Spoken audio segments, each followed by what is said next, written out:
கர்த்தருடைய பரிசுத்த நாமத்துக்கு ஸ்தோத்திரம். நாங்கள் காஞ்சிபுரம் மாவட்டத்திலேருந்து வரோம். ஒரு சிறிய வில்லேஜ் தான் எங்கள் வீடு. எங்களுக்கு 10 வருடமாக குழந்தை இல்லை. எங்கெங்கேயோ போனோம், எல்லா ஹாஸ்பிட்டலையும் பார்த்துருக்கோம். குறைஞ்சபட்சம் ஒரு 20 லட்ச ரூபாய் செலவு பண்ணியிருப்போம். ஐயாவை பார்க்கணும் ரொம்ப பிரியம். ஆனால் டிவியில் பார்த்துன்னே இருப்பாங்க. எங்கள் பிரதர் மூலியமாக ஒருத்தர் வந்து சொன்னார், நீ ஐயா கிட்ட போங்க, விசுவாசமாக போங்க, கண்டிப்பாக நடக்கும் அப்படின்னு சொன்னாங்க.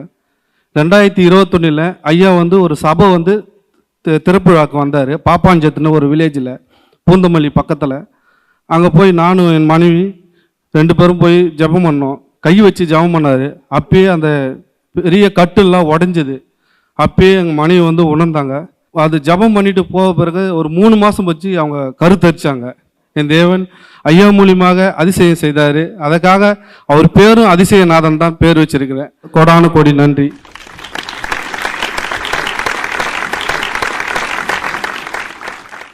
கர்த்தருடைய பரிசுத்த நாமத்திற்கு ஸ்தோத்திரம். என்னையும் சாட்சியாக ஆண்டவர் இங்கே நிறுத்தினதற்காக நன்றி செலுத்துகிறேன். நான் எப்போதும் அங்கிளுடைய ப்ரேயர் வந்து நைட்டில் நம்பிக்கை சேனலில் பார்த்துக்கிட்டே இருப்பேன். எப்போல்லாம் நான் ரொம்ப உடஞ்சி போயிருக்கணும், அவருடைய வார்த்தை தான் நான் ஆறுதல் படுத்தும். ஒரு சான்ஸ் கிடச்சிது அங்கிளை பார்க்குறதுக்கு. என் கசின் மூலியமாக அவங்களுக்கு ஒரு அப்பாயின்மெண்ட் கிடச்சதுனால அவங்க மூலியமாக நான் தற்செயலாக போனேன். சரி, அங்கிள்கிட்ட என்றைக்காவது நம்ம பார்த்து பேசிடணும் அப்படின்னு சொல்லி. ஆனால் நான் போன காரியத்தை குறித்து என்னால் அன்றைக்கி பேச முடியல. வேலைக்காக ப்ரேயர் பண்ணி அனுப்பிச்சி விட்டாங்க. ஆனால் நான் வந்து ரொம்ப ஒரு கஷ்டத்தோடு திரும்பி வந்தேன். நம்ம போன காரியம் என்னமோ, ஆனால் வந்து அங்கிள் ப்ரேயர் பண்ணது வேறு விஷயம். ஏன்னா நான் வந்து வேலைக்கு போகணுன்ற தாட்டில் இல்லை. எனக்கு 10 இயர்ஸ் கேப் ஆகிடுச்சு. அந்த ஒரு எண்ணத்துலேயே நான் இல்லை. ஆனால் இதை குறித்து அங்கிள் இப்போ எனக்கு ப்ரேயர் பண்ணியிருக்காங்களே அப்படின்னு சொல்லி நான் வந்து அம்மாக்கிட்டேயே சொன்னேன். நான் சொல்ல வேண்டியது எதுவுமே நான் அங்கிள்கிட்ட சொல்லி ப்ரேயர் பண்ணிக்கல அப்படின்னு சொல்லி. அப்புறம் அது அப்படியே போச்சு. நான் போனது February மந்த்து. ஆனால் நான் March 7 ஒரு வேலையில் ப்ளேஸ் ஆனேன். ஆண்டவருக்கு வந்து நான் ஏதோ ஒரு காரியத்தை குறித்து போனேன். ஆனால் அங்கிள் மூலியமாக ஆண்டவர் சொல்லிட்டாரு, நீ ஒரு வேலைக்கு போகணும் அடுத்ததுன்னு. எனக்கு அப்படிப்பட்ட ஒரு சூழ்நிலை திடீர்னு அதே February மந்த் வந்துச்சு.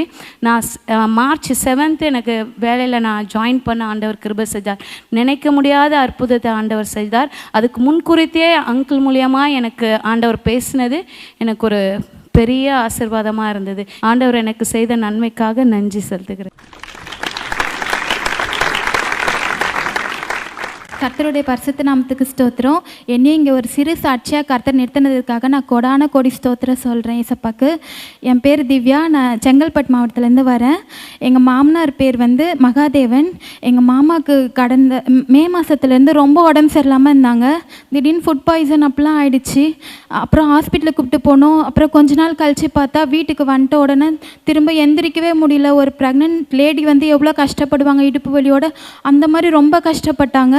என்ன ஆச்சுன்னே எங்களுக்கு தெரியவே இல்லை. எல்லா ஸ்கேன் எல்லாத்தையும் எடுத்து பார்த்தோம், எதுவுமே எங்களுக்கு தெரியல. அப்போ லாஸ்ட்டாக வந்து MRI ஸ்கேன் எடுக்க சொன்னாங்க. அதில் பார்த்தா அவருக்கு வந்து முதுகில் வந்து ஒரு 3 எலும்பு அந்த மாதிரி இதாயிடுச்சு, அழுவி போயிடுச்சு அப்படி சொல்லி சொன்னாங்க. எங்களால் யாராலையுமே அதை தாங்கிக்கவே முடியல. அப்போ வந்து ஏசப்பா எங்கள் மாமாவுக்கு எல்லாமே சரியாயிடணும் அப்படி சொல்லிட்டு நாங்கள் வந்து ப்ரே பண்ணோம். எல்லாருமே ப்ரே பண்ணோம். அப்போ வந்து பெரம்பூர் ஹாஸ்பிட்டலுக்கு கூப்பிட்டு போனாங்க. அங்கே கூப்பிட்டு போய் 15 நாள் அவருக்கு பின்னாடி சேர்த்தவங்க எல்லாருக்குமே ஆப்ரேஷன் பண்ணி எல்லாருமே வந்துட்டாங்க. ஆனால் மாமாவுக்கு மட்டும் ஆப்ரேஷன் பண்ண ரொம்ப டிலே பண்ணாங்க. அப்போ நான் வந்து ஏசப்பா கிட்ட சொன்னேன், ஏசப்பா என்னைக்கு ஆப்ரேஷன் நீங்கள் சித்தம் வைத்திருக்கீங்களோ அன்னைக்கு ஆப்ரேஷன் பண்ணட்டும் சுவாமி. அது மட்டும் இல்லை, அங்கிளோட அந்த அனுதினம் மங்கள வார்த்தையை நான் கேட்கும் பொழுது, ஏசப்பா என்னைக்கு மாமாக்குன்னு சொல்கிறாங்களோ அன்னைக்கு நீங்கள் பேசுகிற வார்த்தை எங்கள் மாமாக்குரியதாக இருக்கணும் சாமின்னு சொன்னேன். ஆகஸ்ட் 2 பண்ணாங்க. அன்னைக்கு அவர் அந்த வார்த்தை வந்து ஏசப்பா வந்து என்ன பேசினேன்னா, உனக்கு விரோதமாக எழும்புகிற எந்த ஒரு ஆயுதமும் வாய்க்காமலே போகும்னு சொன்னாங்க. அந்த ஒரு வார்த்தையை கேட்கும் போது, ஏசப்பா எங்கள் மாமாவுக்கு விரோதமாக எழும்பின எந்த ஒரு ஆயுதமும் வாய்க்காமல் நீங்கள் பண்ணீங்களே, அதுக்காக நன்றி தகப்பனே அப்படி சொல்லிட்டு நான் ப்ரே பண்ணேன். அதே மாதிரி எல்லாரும் சொன்னாங்க, அந்த ஆப்ரேஷன் பண்ணால் ஒன்று கை கால் விழுந்துரும், இல்லைன்னா எந்திரிச்சு நிற்க மாட்டாங்க, இல்லைன்னா இறந்துருவாங்க சொன்னாங்க. ஆனால் என் தேவனே கர்த்தர் அந்த ஒரு வார்த்தையை கொடுத்து, ஏசப்பா இன்னைக்கு பண்ணி ஒரு 15 நாள் ஆயிடுச்சு, இன்னும் ஏசப்பா ஜீவனை கொடுத்து நல்லபடியாக நடக்க வைக்கிறாரு. அதற்காக கர்த்தருக்கு கோடான கோடி ஸ்தோத்திரம்.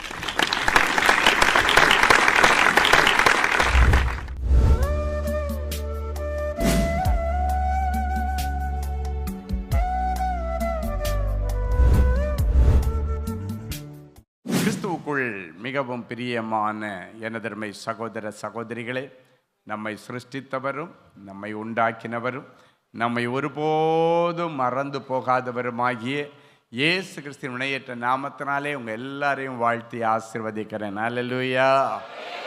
எல்லாரும் சந்தோஷமா இருக்கீங்களா? இந்த நாளிலும் ஆண்டவருடைய பாதப்படியில் அமர்ந்து என் பிள்ளைகளுக்கு ஆண்டவர் என்ன மங்கள வார்த்தை சொல்ல விரும்புகிறேன். தேவ சமூகத்திலே ஜெபத்திலே தரித்திருந்த பொழுது நம்மை ஆசீர்வதிக்கும்படி ஆண்டவர் கொடுத்த மங்கள வார்த்தை ஏசாயா தீர்க்கதரிசியின் புஸ்தகம் 51ஆம் அதிகாரம் 22வது வசனம் இப்படியாய் சொல்லுகிறது. எடுத்து வாசிப்போமா? கர்த்தராகிய உன் ஆண்டவரும் கர்த்தராகிய உன் ஆண்டவரும் தம்முடைய ஜனத்துக்காக வழக்காட போகிற தன்னுடைய ஜனத்துக்காக வழக்காட போகிற உன் தேவனும் மானவர் சொல்லுகிறது என்னவென்றால் உன் தேவனும் மானவர் சொல்லுகிறது என்னவென்றால் இதோ தத்தளிப்பின் பாத்திரத்தை உன் கையிலிருந்து நீக்கி போடுகிறேன். தத்தளிப்பின் பாத்திரத்தை உன் கையிலிருந்து நீக்கி போடுகிறேன். இனி என் உக்கிரத்தினுடைய பாத்திரத்தின் வண்டல்களை நீ குடிப்பதில்லை. இனி என் உக்கிரத்தினுடைய பாத்திரத்தின் வண்டல்களை நீ குடிப்பதில்லை. ஆமா, இப்ப தத்தளிப்பின் பாத்திரத்தை எடுத்து நீக்கி போட்டுட்டு வேறு சிலதை கூடவே நீக்கணும்னு ஆண்டவர் முடிவு பண்ணிட்டார். முதல்ல என்ன நீக்கிறாராம்? பயத்தை உன்னை விட்டு நீக்கி போடுகிறார். தத்தளிப்பின் பாத்திரத்தை நீக்கி போட்டுட்டு ஏன் பயத்தின் பாத்திரத்தை ஆண்டவர் எடுத்து போடுறாருன்னா, இவன் பயந்து பயந்து இல்லாததை திருப்பி வரவழைச்சிருவான். அதனால இந்த தத்தளிப்பின் பாத்திரம் எடுக்கப்படுற கையோட இனி தைரியமா எல்லாத்தையும் ஃபேஸ் பண்ணக்கூடிய கிருபையை அவனுக்கு கொடுக்கும்படி அந்த பயத்தை அவனை விட்டு நீக்கி போடுகிறான். சங்கீதம் 34:4 சொல்லுகிறது. எடுத்து வாசிப்போமா? நான் கர்த்தரை தேடினேன், நான் கர்த்தரை தேடினேன், அவர் எனக்கு செவி கொடுத்து அவர் எனக்கு செவி கொடுத்து என்னுடைய எல்லா பயத்துக்கும் அவர் என்னுடைய எல்லா பயத்திற்கும் என்னை நீங்களாக்கி விட்டார். என்னை நீங்களாக்கி விட்டார். ஆமேன் சொல்லுங்க பார்க்கலாம். இன்னைக்கு யாரை தேடி வந்திருக்கிறீங்க?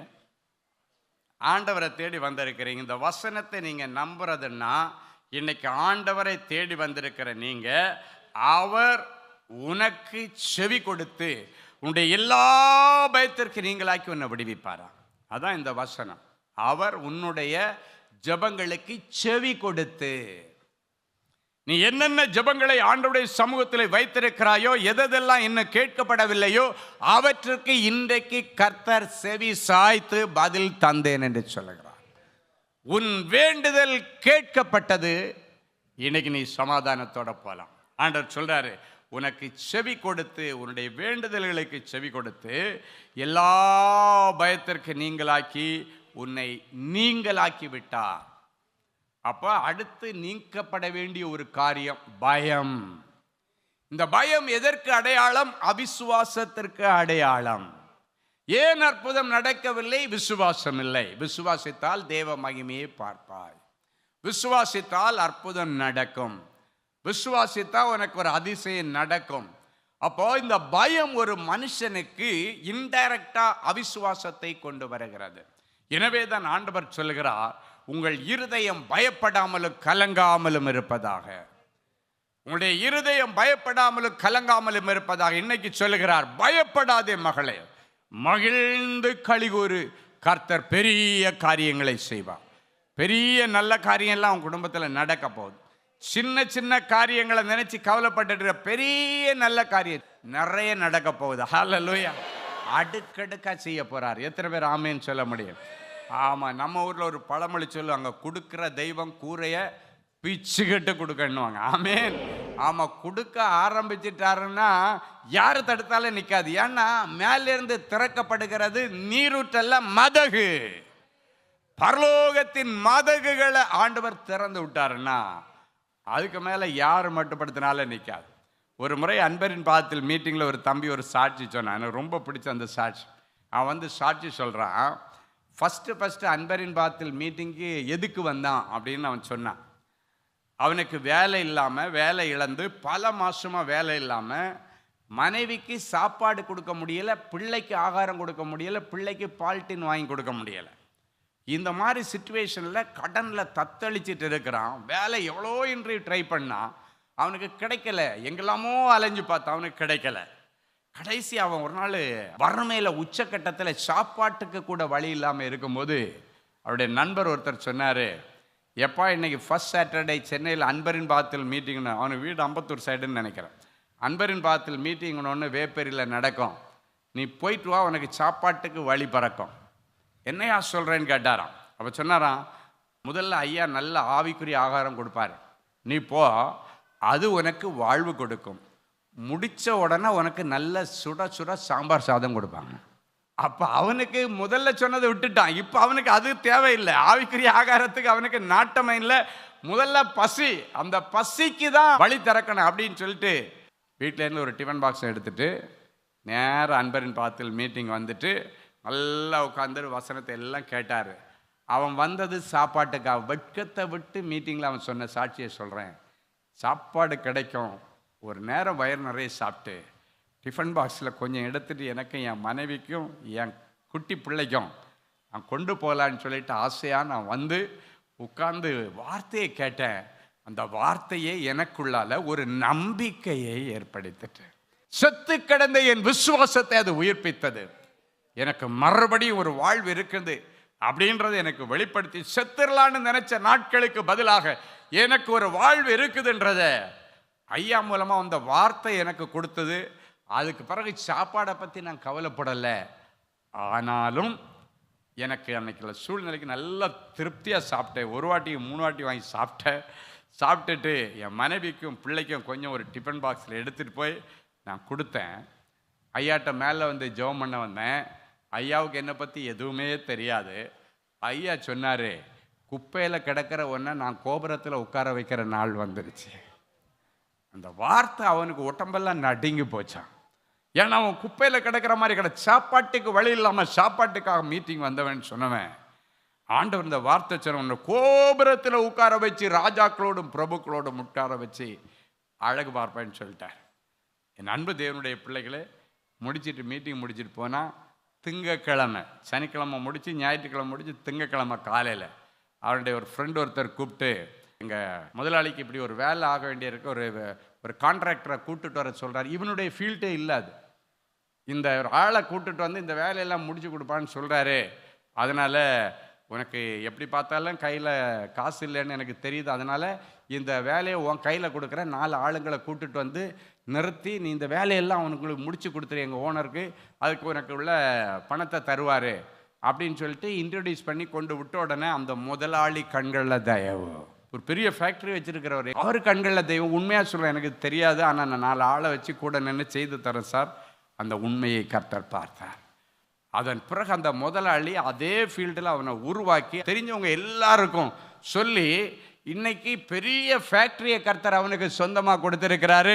அவங்ககிட்ட வேலை செய்கிறவங்க மட்டும் கிட்டத்தட்ட 50 பேர் 60 பேர் வேலை செய்கிறாங்க.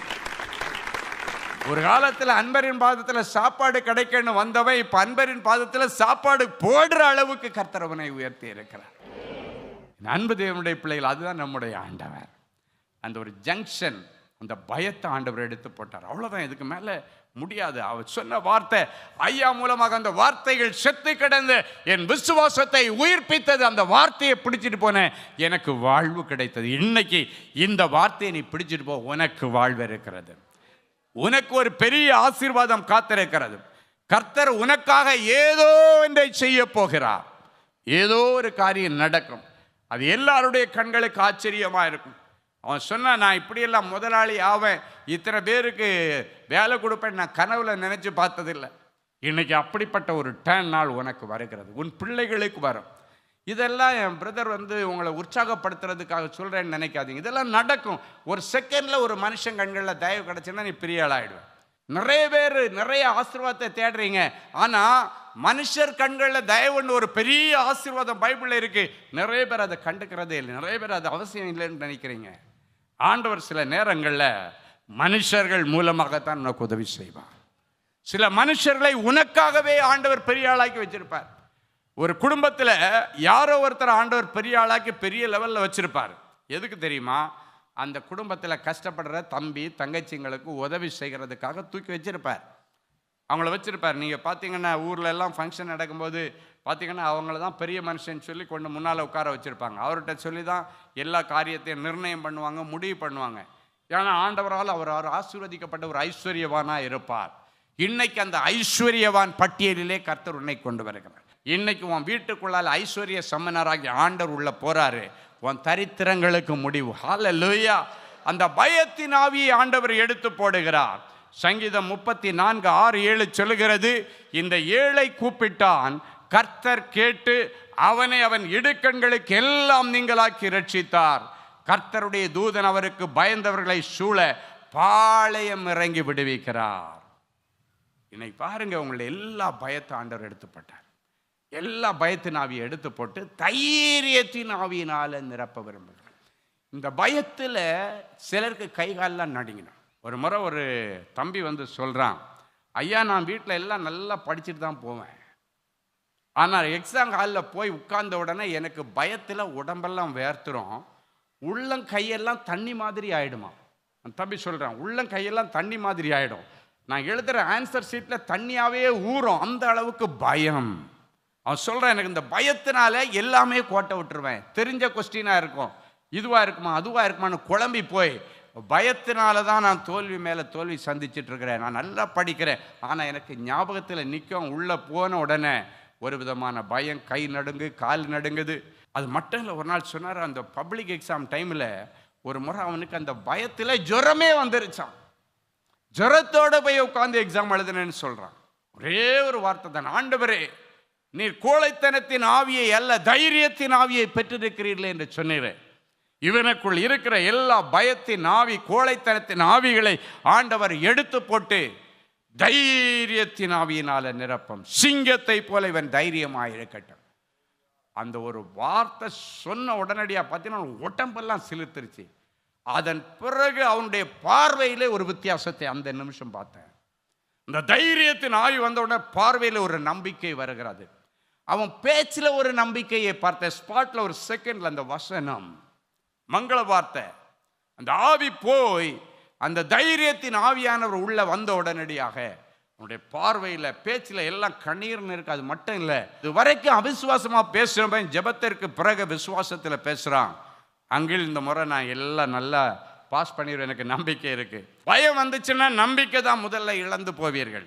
எனவே அந்த நம்பிக்கையை ஆண்டவர் உங்களுக்கு கொடுக்க விரும்புகிறார். நம்பிக்கையுடைய சிறைகளை அரணுக்கு திரும்புங்கள், கர்த்தர் இரட்டிப்பான நன்மையை தருவார், இன்றைக்கே தருவார். ஹல்லேலூயா.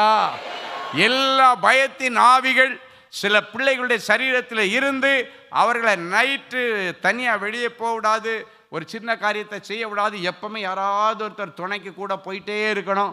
எவ்வளவு நாள் தான் இப்படி இருப்பீங்க? என் அன்பு தேவனுடைய பிள்ளை, இன்னைக்கு கர்த்தர் உங்களை பார்த்து சொல்றாரு, இன்றைக்கு உனக்காக பரலோகத்திலிருந்து ஒரு அபிஷேகம், ஒரு வல்லமை, ஒரு வரம், ஒரு கிருபை மேலே இறங்குது. அது அசாதாரணமான காரியங்களை செய்ய வைக்கும். நீ நினைச்சு பார்க்காத காரியங்களை உனக்கு செய்து கொடுக்கும். வேதம் சொல்லுகிறது, அவரை உறுதியாய் பற்றி பிடித்திருக்கிற மனதை உடையவன் அவரையே நம்பி இருந்தால் பூரண சமாதானத்தோடு காத்துக்கொள்வார். இன்னைக்கு ஆண்டவரை உறுதியா பிடிச்சிங்கன்னா உங்களுக்கு பூரண சமாதானத்தை கர்த்தர் கொடுப்பார். ஹல்லேலூயா. இந்த ஏழை கூப்பிட்டான், கர்த்தர் அவன் சத்தத்தை கேட்டு அவனுடைய நெருக்கங்களுக்கெல்லாம் நீங்களாக்கி விடுவித்தார் என்ற வசனத்தின்படி, ஆண்டவரே என் பிள்ளைகளுடைய எல்லா நெருக்கத்திற்கு நீங்களாக்கி என் பிள்ளைகளை நீர் விடுவித்ததற்காய் ஸ்தோத்திரம். தத்தளிப்பின் பாத்திரத்தையும் உக்கிரத்தின் பாத்திரத்தையும் உன்னிடத்தில் நீக்கி போடுவேன் என்று சொன்னேன். எந்தெந்த பிரச்சனையிலே என் பிள்ளைகள் தத்தளித்துக் கொண்டிருக்கிறார், எந்த உக்கிரத்தின் வண்டல்களை என் பிள்ளைகள் குடித்துக் கொண்டிருக்கிறார்களோ, இந்த 2 பாத்திரங்களையும் என் பிள்ளை விட்டு நீக்கி போட்டு சமாதானத்தின் பாத்திரம் என் பிள்ளைகள் மேல் இறங்கி வருவதாக. ஒருவேளை உம்முடைய உக்கிரத்தின் பாத்திரம் என் பிள்ளைகளோடு இருந்து தீராத ஒரு கொள்ளை நோயை கொண்டு வந்திருக்கலாம், ஏதோ ஒரு சாபத்தின் வியாதியை கொண்டு வந்திருக்கலாம், ஏதோ ஒரு தரித்திரத்தை கொண்டு வந்திருக்கலாம். ஆண்டவரே என் பிள்ளைகள் மீது நீர் மனம் இறங்கும், என் பிள்ளைகளுடைய எல்லா அக்கிரமங்களை நீர் மன்னியும், என் பிள்ளைகளுடைய எல்லா பாவங்களை நீர் மன்னியும், என் பிள்ளைகளுடைய சாபங்களை சிலுவையிலே சுமந்து தீர்த்தீர் என்று நாங்கள் அறிக்கை செய்கிறோம். ஆண்டவர் இன்றைக்கு என் பிள்ளைகளுக்கு பரிசுத்த இருதயத்தை தாரும். இன்றைக்கு உங்களை நீங்கள் பரிசுத்தம் பண்ணிக்கொள்ளுங்கள், நாளைக்கு அற்புதம் செய்வார் என்று சொன்னீரே. இன்றைக்கு என் பிள்ளைகளுடைய உச்சம் தலை முதல் உள்ள கால் வரைக்கும் உம்முடைய பரிசுத்த திரு ரத்தம் வந்து என் பிள்ளைகளை கழுவி பரிசுத்தப்படுத்தினதற்காய் ஸ்தோத்திரம். என் பிள்ளைகளுடைய வாழ்க்கையில இன்றைக்கு இரவோடு இரவு ஒரு அற்புதம் நடக்கட்டும். எல்லா உக்கிரத்தின் வண்டல்களை ஆண்டவர் எடுத்து போட்டி வேறான். என் பிள்ளைகளுடைய தத்தளிப்பின் பாத்திரத்தை எடுத்து போட்டு கொள்ளை நோய்களை இயேசுவின் நாமத்தினாலே நீர் நீக்கி போட்டதற்காய் ஸ்தோத்திரம். அது கேன்சர் வியாதியாயிருக்கலாம், இருதய வியாதியாயிருக்கலாம், தோல் வியாதியாயிருக்கலாம், லங்ஸ் பிரச்சனையாயிருக்கலாம், லிவர் பிரச்சனையாயிருக்கலாம், கிட்னி பிரச்சனையாயிருக்கலாம். ஆண்டவர் எப்பொழுதே என் பிள்ளைகளை தொட்டு நீர் குணமாக்கி இனியும் அதிக கேடானது வராதபடி, இனி பாவம் செய்யாதபடிக்கு என் பிள்ளைகள் மேல உம்முடைய வார்த்தையின் அபிஷேகம் இறங்கி வருவதாக. ஆண்டவருக்காக பரிசுத்தத்தை காத்துக் கொள்வதற்காக என் பிள்ளைகள் வைராக்கியமாய் இறங்கி செயல்படுவார்களாக. நீர் அப்படி செய்கிறதற்காய் உமக்கு நன்றி. இயேசுவின் மூலம் பிதாவே, ஆமேன், ஆமேன்.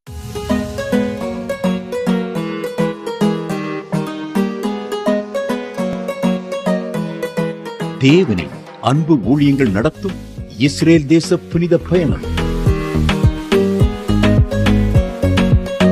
அன்பானவர்களே, ஆண்டவராகிய இயேசு கிறிஸ்து பிறந்து வளர்ந்து ஊழியம் செய்து மரித்து அடக்கம் பண்ணப்பட்டு உயிரோடு எழுந்த புனித ஸ்தலங்களை கண்டு மகிழ இதோ ஓர் அரிய வாய்ப்பு. உங்கள் வாழ்நாள் கனவை நனவாக்க நமது அன்பு சகோதரர் சுவிசேஷகர் டி. ஸ்டீபன் அவர்களுடன் 11 நாட்கள்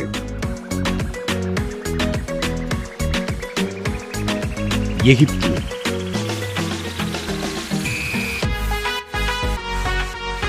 யோர்தான், பாலஸ்தீனம், இஸ்ரேல் தேசங்களுக்கான புனித பயணம். 2025 ஆண்டிற்கான இந்த புனித பயணமானது அக்டோபர் மாதம் 14ஆம் தேதி முதல் 24ஆம் தேதி முடிய 11 நாட்கள் நடைபெறுகிறது. இது ஒரு சாதாரண சுற்றுலா அனுபவம் அல்ல. இயேசு கிறிஸ்துவின் பாதங்கள் பதிந்த இடங்களில் உங்களுடைய பாதங்களும் பதியும்படிக்கு அவருடைய கரங்களை பிடித்து நடக்கிற ஓர் உன்னத அனுபவம். மேலும் விவரங்களுக்கு தொடர்பு கொள்ள செல்போன் எண்கள் 7299-47999 மற்றும் 9841437999. Email exodusholytours@gmail.com. Website www.exodusholytours.com. அமெரிக்க தேசத்து மக்களுக்கு ஒரு நற்செய்தி. அன்பானவர்களே, நமது அன்பு சகோதரர் சுவிசேஷகர் டி. ஸ்டீபன் அவர்கள் ஆகஸ்ட் மாதம் 8ஆம் தேதி முதல் 31ஆம் தேதி முடிய அமெரிக்க தேசத்தில் உள்ள Georgia, Atlanta, Illinois, Chicago, Colorado, Denver, California, New York, New Jersey, Texas, Houston, Dallas ஆகிய பட்டணங்களில் தேவனுடைய வார்த்தைகளை பிரசங்கிக்க இருக்கிறார்கள். சகோதரரை நேரில் சந்தித்து ஜெபித்து தேவ ஆலோசனை பெற விரும்புகிறவர்கள் தொடர்பு கொள்ள வேண்டிய தொலைபேசி எண்கள் சகோதரர் ஃபெலிக்ஸ் ஜார்ஜ் +1 973 454 9686 மற்றும் தேவனின் அன்பு ஊழியங்கள் 98414 46999. ஜெனசிஸ் கிரியேஷன்ஸ் மீடியா அகாடமியில் 3 மாதங்களில் தொழிற்கல்வி சான்றிதழோடு video editing, videography, photography, drone piloting, studio recording, Photoshop, live streaming, live video mixing and live sound mixing ஆகிய தொழிற்கல்விகள் பயிற்றுவிக்கப்படுகிறது. புது தொழில் நுணுக்கங்களுடன் குறைவான கட்டணத்தில் நிறைவான தொழிற்கல்வி பெற்றுக்கொள்ள உங்கள் எதிர்கால கனவை நினைவாக்க எங்களது ஜெனசிஸ் கிரியேஷன்ஸை இன்றே தொடர்பு கொள்ளுங்கள். மேலும் விவரங்களுக்கு 7824850999 என்ற எண்ணை தொடர்பு கொள்ளுங்கள். அன்பு தேவனுடைய பிள்ளைகளே, இந்நிகழ்ச்சியின் மூலம் நீங்கள் பெற்றுக்கொண்ட ஆசீர்வாதங்களை உங்கள் ஜெப விண்ணப்பங்களையும் அனுப்ப வேண்டிய முகவரி தேவனின் அன்பு ஊழியங்கள், எண் 340B/1A, 3B1 Vinayak avenue, OMR road, Okkiyam, Thoraipakkam, Chennai 600097. இது இந்தியன் ஆயில் பெட்ரோல் பங்க் எதிரில் அமைந்துள்ளது மற்றும் காக்னிசன்ட் டெக்னாலஜி சொல்யூஷன்ஸ் அருகிலும் அமைந்துள்ளது. மின்னஞ்சல் prayer@godsloveministries.co.in. எங்களது இணையதளம் www.godsloveministries.co.in. மேலும் 24 மணி நேர ஜெப உதவிக்கு 044-5457-999 மற்றும் 9941950999 என்ற எண்களுக்கு தொடர்பு கொள்ளுங்கள். கர்த்தர் தாமே உங்களை ஆசீர்வதிப்பாராக.